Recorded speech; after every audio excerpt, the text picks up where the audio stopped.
Hey guys, so for our fantasy session number 8, we're going to be talking about using information um, in nonfiction text to help us understand our fantasy texts.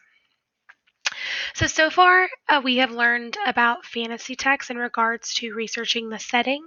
We've asked about power and who has that power in fantasy texts. We've learned alongside the main character. So when a main character is learning something like a special story or something that's happened in the past, we pay attention to those things. We keep track of multiple problems.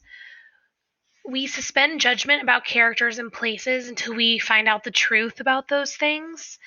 We read metaphorically by considering the dragons that characters face, whether they be internal or external. We apply life lessons learned in fiction to your own life. And then we consider internal as well as external quest structures. Finally, we compared themes in fantasy and history. And that final bullet point is really going to show us just how much authors and fantasy texts pay attention to history and embed that in their own stories. So, fantasy and fact. Many fantasy writers use facts to write his or her fantasy books. Readers can also turn to nonfiction text to understand more about the world that we are reading about. Knowing about an author's inspiration can help readers. Are there historical aspects to the text? Do I need to look up more information to help me understand a little bit more? And it also helps us understand what the author might be thinking. What is their headspace, is what we call it, when they're writing this book? Or are they coming from a more sad kind of location? Or are they really happy based upon their own history? So examples could be locations of books. So if you are reading about The Lion, the Witch, and the Wardrobe and you've never even heard of England before, you might want to open up a book about England to see kind of where the different locations are. If you have not read about I'm trying to think about the books that we are currently reading with time periods.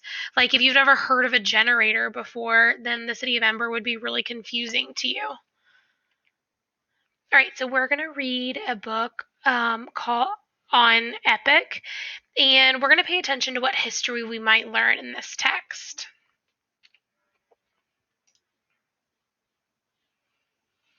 A True Princess of Hawaii. Bells rang throughout Hilo. Nani woke up and put on her fancy dress with the red petticoat. A princess should always look her best, she said. She shined her shoes and put several pieces of candy in the pocket of her pinafore.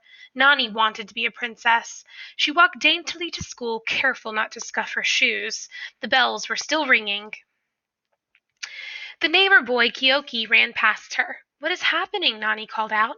Kyoki slowed down. "No school today. Lava is flowing from the mountain. It is heading for Hilo."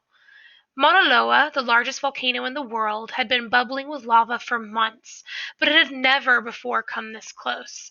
It poured out of a vent on the side of the volcano. Down the rocky slopes it traveled.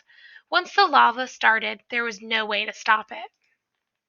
"What can we do?" cried Nani. "Not to worry, the lava is slow. Princess Luca is coming. She'll ask Pele to stop the lava from destroying our town." And Kyoki zoomed away toward the town pier. Pele was the goddess who lived in the volcano. Her temper determined how far the lava would flow. Princess Luca would know how to appease Pele. "A true Hawaiian princess," said Nani. "I must go and greet her." But a hand touched her shoulder and stopped her. A very old woman wrapped in white stood before Nani. "Little girl, might you spare a bite to eat?" "Poor old grandmother," thought Nani. "She must have come from the mountain. Perhaps lava has destroyed her home." "Here, Tutu, this is all I have," said Nani, and she placed several pieces of candy in the old woman's hand. "I must go now, the princess is coming." Nani squinted down the street. When she turned back, the old woman had gone. Nani shrugged and hurried on her way. The sailors rowed ashore to the waiting crowd. "Did the princess bring her royal carriage?" asked Nani. "No," said Kyoki, "it's just the princess." Princess Luca, the most royal of royals, was 6 feet tall. Nani thought the princess looked strong and dignified. The princess climbed into a borrowed wagon. The horse refused to move. Nani hurried over to the wagon and pushed. Kyoki tugged at the horse. The rest of the townspeople pitched in. "It's not working," said Kyoki. "The horse still won't budge." Nani walked up to the horse. Hopefully the princess wouldn't notice how dirty her shoes were. Nani offered the horse her last piece of candy. The horse perked up her ears and gave a snicker. She slobbered all over Nani's hand, but she also began to move. The horse, the wagon, and the princess headed for the lava flow. The slopes of Mauna Loa smoldered and burned with Pele's anger. No one knew what had caused her anger. Pele would sometimes disguise herself and walk among the people of the island. Someone or something must have offended the goddess, and only a high-ranking royal could right the wrong. The black lava with the fiery underbelly crept across the land, directly for Hilo. Princess Luca ordered the wagon to stop. She slowly climbed out and approached the lava. The princess held out her hand. "What does the princess want?" asked Nani. "A red hanky," said Kyoki. "She needs a red hanky to appease Pele." No one had a red hanky. Nani knew what to do. "I have one," she cried out. She ripped a large square out of her fancy petticoat. Princess Luca gently kissed the red piece of cloth. She tossed it into the glowing lava. It burst into flames. She raised her large arms and chanted. Her words echoed throughout the slopes of molten rocks. The princess took a bottle from the town's mayor and sprinkled its contents on the hot mass. Then she climbed back into the wagon and returned to town. It was much easier going downhill. The next morning the town bells rang out once more. The lava had stopped. Princess Luca had calmed Pele's temper. Hilo was safe. Nani went down to the pier to see the princess off. Nani wore her plain, everyday petticoat, and her shoes were all scuffed. Princess Luca waved goodbye to the grateful crowd. Before she turned away, she popped a small something into her mouth. "Candy," said Nani out loud. "She sure doesn't look like a princess," said Kyoki. "A true princess is known by her deeds," said a voice from behind. Nani turned and saw a beautiful young woman. The lady smiled, and tiny sparks flew from her eyes. "Kyoki, it must be Pele!"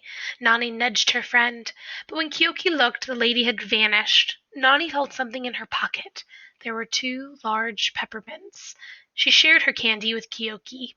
One should always behave like a princess, especially with Pele watching. So at the back of this book, you can see that there's even some historical information that they've included for us. So they've included information about the Pacific Rim of Fire. So you guys probably learned this in science with Ms. Osteen. If you haven't, they have to do with tectonic plates, which I know a lot of us are familiar with. And then there's also Princess Luca is a real princess. So we can really see here that it is based upon historical fact.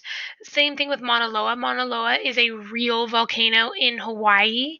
And your teacher, me, I've actually seen it before when I went to Hawaii a few years ago. So what history might we learn about in this text? So is Pele real? So obviously Pele is not real. However, lots of people in Hawaii, ancient Hawaiians, believed in Pele and the goddess and wanting to honor her to make sure that they're honoring the volcanoes that made their land. And what about Mauna Loa? We know that Mauna Loa is also real just based upon this information that is in the back of this text right here. So the real world and fantasy. So using information from nonfiction text to better understand fantasy stories. So obviously that story was a fantasy story, but it really does help us understand what's going on in the text when we have some historical background. So when you're reading your text today, try to see, do we think that there's any history underlying in this text? And try to find out what it is. Maybe you can go on Epic to see if there's any historical texts that you could read, or you can go on Wonderopolis and read some nonfiction texts there as well. So happy reading, and I will see you guys later.